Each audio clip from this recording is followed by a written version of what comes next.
Hello, my name is Carol, and I am going to share a story with you today. And usually in our classroom, we use stories from Jerome Berryman's Complete Guide to Godly Play. And there's a parable in this book that's the basis of this story, but it's a St. Margaret variation of that. So I wonder what we will need to help us get ready to hear this. So I mentioned that this was a parable.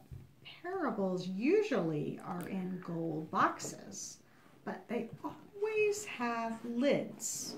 And this one definitely has a lid. So we're going to open it up and see what's inside. Here is something very green. It's not like bright green. It's definitely green. And it's kind of rough and scratchy. It's not like some of the other materials we've used before. I'm going to turn it over. See if there's anything different on the other side. More green.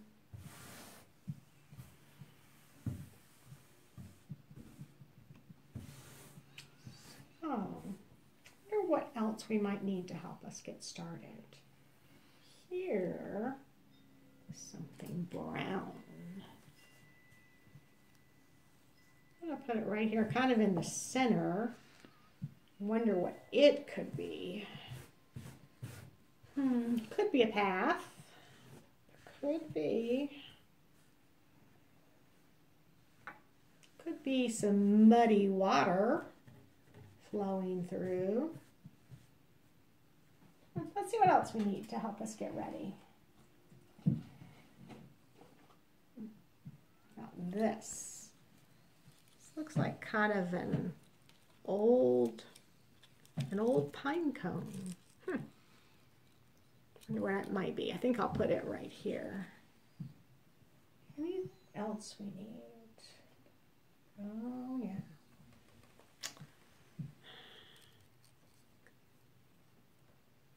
Maybe we'll just sort of put this in the middle of the path right here. I think we are pretty much almost ready to get started with the story. Once upon a time, there was someone who said amazing things and did wonderful things.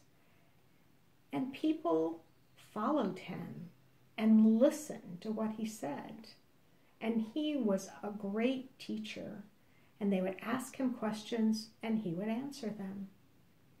And one day, a man asked him, "What is the most important thing? You say a whole lot of things. You tell us a lot.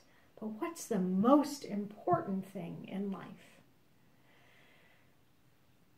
And the great teacher looked at this man and he knew him. And he knew he had been there and listening to all the things he had been telling, and that he had already told this man that because he had already talked about this. And so he said to the man, "You already know." And the man said, "You're right. You're right. I think it's to love God and love your neighbor as yourself." And the great teacher said, yes, that's right. So go and do that. Well, this man, he liked to ask a lot of questions. And so he had one more question. But who's my neighbor? He asked. And the great teacher said, "Let me tell you a story." It might have gone something like this.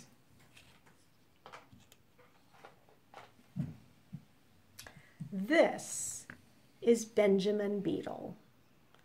Benjamin lived on the outside of the forest, right on the very edge of it. And he woke up one Saturday morning and was so excited because he was going to go on a great adventure.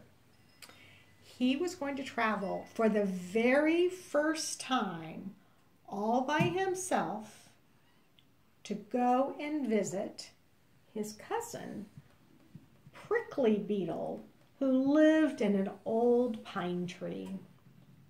It was a lovely place, and he couldn't wait to get there and see his family there and have a chance to be with him. But first, he needed to pack his bags.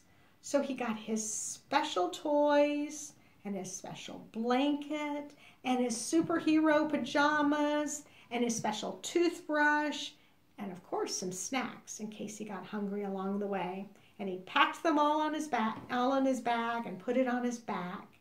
And then he said goodbye to his mother and his father and to all 26 of his brothers and sisters. And he started on his journey. He traveled along the way, and he loved the forest. It smelled, he loved the way it smelled and the clean, fresh air. He was really enjoying his journey. And then he came to a log on the path that had fallen down and had been there, it looked like, for quite a while. He was able to climb over it, but he thought he might just rest there for a little while.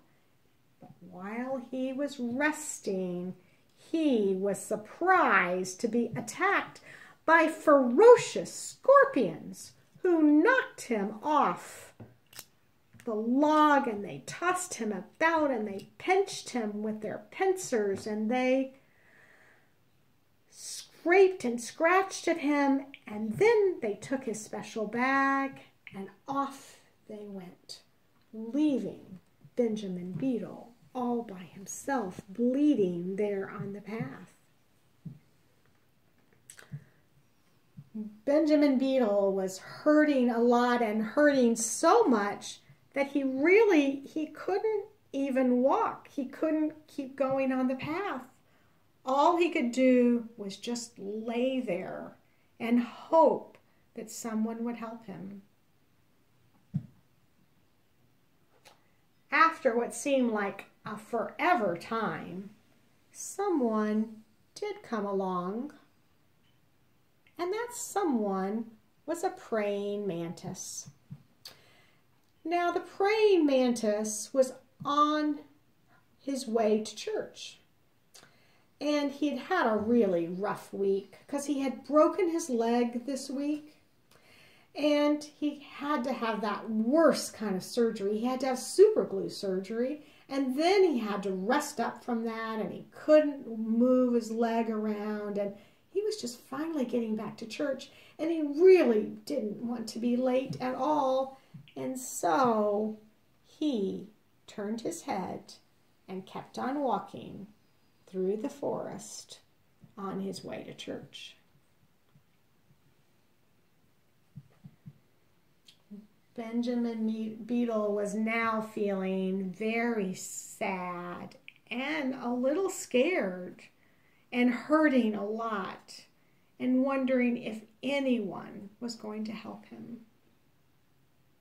And he kept waiting. After some more time passed, Ladybug started to come down the path, and she was flying through the air because she was so excited. She was on her way to have tea with her family. She had 4 children. She was going to go and visit them and have tea, and she couldn't wait. And then she came along, and she saw Benjamin Beetle lying there, and he really looked like he might be almost dead. He didn't look good at all. And she even remembered Benjamin Beetle because she had gone to tea at his house one day. She didn't live that far away from him, but tea with 26 brothers and sisters, that was quite an experience, and she really remembered that. And she was headed to tea with her family of 4 children, and it was a much more civilized affair, and she was really afraid she would get dirty, and she was in her best to go and visit her family, and so she just flew by Benjamin Beetle and went on her way to see her family. So Benjamin Beetle was starting to get scared that he was going to be left there all night. Would anyone else be coming down the path this late to see him? Because he had been there such a long time. And there were a lot of sounds. He was really getting a little scared. But now there was a new sound that he heard. He heard something else coming down. It was Cootie Bug. Now, Cootie Bug was a bug from the city, lived in Cityville, in fact. Now, the city bugs and the forest bugs, they really didn't have a lot to do with each other. Nope. So the forest bugs, they kind of thought the city bugs were sort of dirty and maybe had some bad habits that they did. And the city bugs, they just really didn't know if they could trust those forest bugs. You just never quite knew what they might do. So they usually didn't have anything to do with each other. But Cootie Bug saw Benjamin Beetle and saw that he was hurt very badly. And Cootie Bug stopped. And Cootie Bug was a very well-prepared bug. Had his water bottle with him, and he poured his water bottle. He used his water to clean off some of the wounds that Benjamin had. And then he had some antibiotic cream and put it on there. And he even had a Band-Aid. And he put the Band-Aid over some of the worst wounds. And then he asked Benjamin Beetle where he was going. And Benjamin Beetle told him about his cousin Prickly, who he was going to visit in the old pine tree. And Cootie Bug picked up Benjamin Beetle and put him on his back and took him to the old pine tree where Prickly Beetle was definitely waiting along with the whole family, and they were so excited, and because they had been very worried about Benjamin and how long it had taken him to take this trip. And they put him right to bed with a really good beetle snack. And they thanked Cootie Bug for bringing their cousin safely to them. And Cootie Bug went on his way. So the great teacher told this story, and then he asked the question, who was a neighbor to Benjamin Beetle? Was it the scorpions who attacked him and stole his special bag?